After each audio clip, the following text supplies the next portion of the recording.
Corona के बाद बढ़ने लगे ब्लैक फंगस के केस। देश में बढ़ते कोरोना वायरस संक्रमण के मामलों के बीच कई राज्यों में कोविड वैक्सीन की कमी की शिकायत के बाद सीरम इंस्टीट्यूट ने अगस्त के आखिर तक या शुरू से हर महीने 10 करोड़ कोविशील्ड वैक्सीन उत्पादन करने के लिए कहा है। साथ ही भारत बायोटेक ने हर महीने 7.8 करोड़ को वैक्सीन बनाने का वादा किया है। सरकारी सूत्रों ने यह जानकारी बुधवार को साझा की है। वहीं मुंबई म्युनिसिपल कॉर्पोरेशन बुधवार को जानकारी दी है कि मुंबई में ब्लैक फंगस के पीड़ित करीब 111 मरीजों का इलाज विभिन्न अस्पतालों में चल रहा है। ये सभी मरीज कोविड-19 से रिकवर हो चुके हैं। पीएम मोदी ने कोरोना संकट पर की उच्च स्तरीय बैठक में कोरोमाइकोसिस पर भी की चर्चा। देश में बढ़ते कोरोना संक्रमण के मामलों को लेकर प्रधानमंत्री नरेंद्र मोदी भी गंभीर हैं। उनकी ओर से इस संकट से निपटने के लिए हर संभव कदम उठाने की रणनीति बनाई जा रही है। इस बीच पीएम मोदी ने देश के कोरोना संकट को लेकर बुधवार को एक उच्च स्तरीय बैठक की। इसमें उन्होंने म्यूकोरमाइकोसिस या ब्लैक फंगस के मामलों को लेकर भी चर्चा की। सीरम अगस्त से हर महीने 10 करोड़ तो भारत बायोटेक 7.8 करोड़ टीके बनाएगा। देश में बढ़ते कोरोना वायरस संक्रमण के मामलों के बीच कई राज्यों में कोविड वैक्सीन की कमी की शिकायत के बाद सीरम इंस्टीट्यूट ऑफ इंडिया और भारत बायोटेक ने अपनी वैक्सीन उत्पादन को केंद्र सरकार की रिपोर्ट दी है। इसमें सीरम इंस्टीट्यूट ने अगस्त के आखिर तक या शुरू से हर महीने 10 करोड़ कोविशील्ड वैक्सीन उत्पादन करने के लिए कहा है। साथ ही भारत बायोटेक ने हर महीने 7.8 करोड़ को वैक्सीन बनाने का वादा किया है। सरकारी सूत्रों ने यह जानकारी बुधवार को साझा की है। वरिष्ठ हृदय रोग डॉक्टर के अग्रवाल विशेषज्ञ एम्स के आईसीयू में भर्ती। पद्म श्री सम्मान से सम्मानित वरिष्ठ हृदय रोग विशेषज्ञ डॉक्टर के अग्रवाल को कोरोना संक्रमण के बाद एम्स के आईसीयू में भर्ती कराया गया है। के अग्रवाल ने अपने ट्विटर अकाउंट के माध्यम से बीते 28 अप्रैल को जानकारी दी थी कि वो कोरोना संक्रमित हो गए हैं। उन्होंने कोरोना वैक्सीन की दोनों डोज ली हुई हैं। के अग्रवाल कोरोना संक्रमण के बाद भी लगातार अपने ट्विटर अकाउंट के माध्यम से लोगों को कोरोना के इलाज संबंधी जानकारी देते रहे हैं। अपने संक्रमण की जानकारी देते हुए उन्होंने बताया था कि उनका सीटी स्कैन नॉर्मल आया है। मुंबई में ब्लैक फंगस के 111 केस, बीएमसी ने बनाया बड़ा प्लान।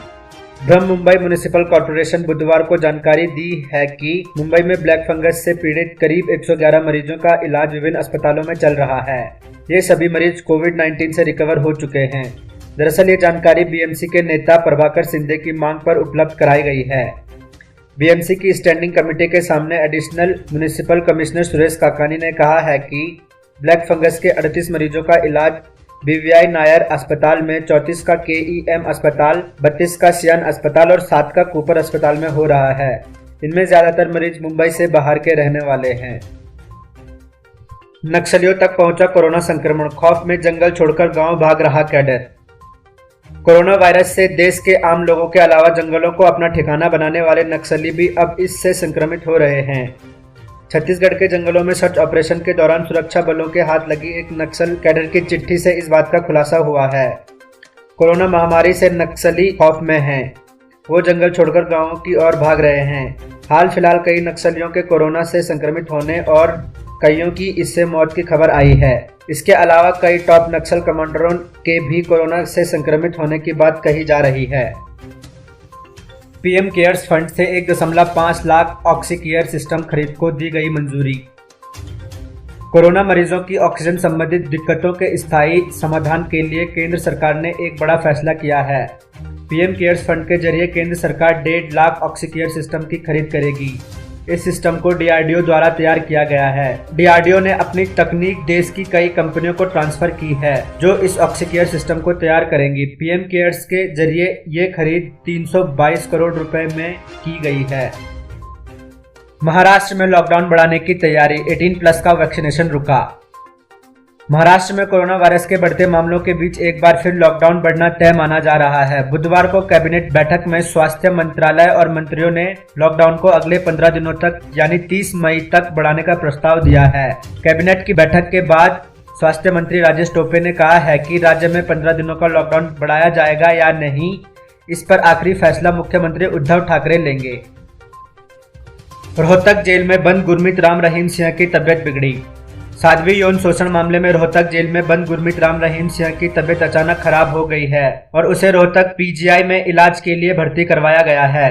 हालांकि अभी इस बात की पुष्टि कोई नहीं कर रहा है, लेकिन सूत्रों के अनुसार अस्पताल लाया गया कैदी गुरमीत राम रहीम सिंह ही है। पुलिस की खास सुरक्षा व्यवस्था के बीच गुरमीत को लेकर एम्बुलेंस पीजीआई पहुंची। इस दौरान अस्पताल और रास्ते में भारी संख्या में पुलिस बल को तैनात कर दिया गया था।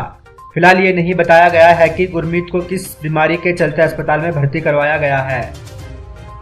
बीजेपी नेता निशीथ प्रामाणिक और जगन्नाथ सरकार ने दिया विधायक पद से इस्तीफा। पश्चिम बंगाल विधानसभा चुनाव में बीजेपी ने सांसदों और मंत्रियों को भी उम्मीदवार बनाया था। इनमें से बीजेपी के 2 सांसद निशीथ प्रामाणिक और जगन्नाथ सरकार क्रमशः दिनहाटा और शांतिपुर से विधायक निर्वाचित हुए हैं, लेकिन अब दोनों नेताओं ने पार्टी के निर्देश पर विधायक पद से इस्तीफा दे दिया है। दोनों ने विधानसभा अध्यक्ष विमान बनर्जी को अपना इस्तीफा सौंपा है। विधायक पद से इस्तीफा देने के बाद निशीथ प्रामाणिक ने कहा, हमने पार्टी के फैसले का पालन किया है। पार्टी ने फैसला किया है कि हमें अपनी विधानसभा सीटों से इस्तीफा दे देना चाहिए। दिल्ली के डीआरडीओ कोरोना अस्पताल को सबसे पहले दी जाएगी एंटी कोविड ड्रग। देश में कोरोना के बिगड़े हालात को काबू में करने के लिए सरकार का पूरा अमला जुटा हुआ है। कोरोना महामारी के खिलाफ जंग में सरकार, सेना और आम लोग भी अपनी भूमिका निभाने में लगे हैं। डीआरडीओ ने भी अपने वैज्ञानिकों को कोरोना से निपटने के लिए और दवा पर शोध करने के लिए पहले दिन ही लगा दिया था। तकरीबन 1 साल के शोध और क्लिनिकल ट्रायल के बाद जो दवा बनकर आई वो है 2DG यानी 2-deoxy-D ग्लूकोज।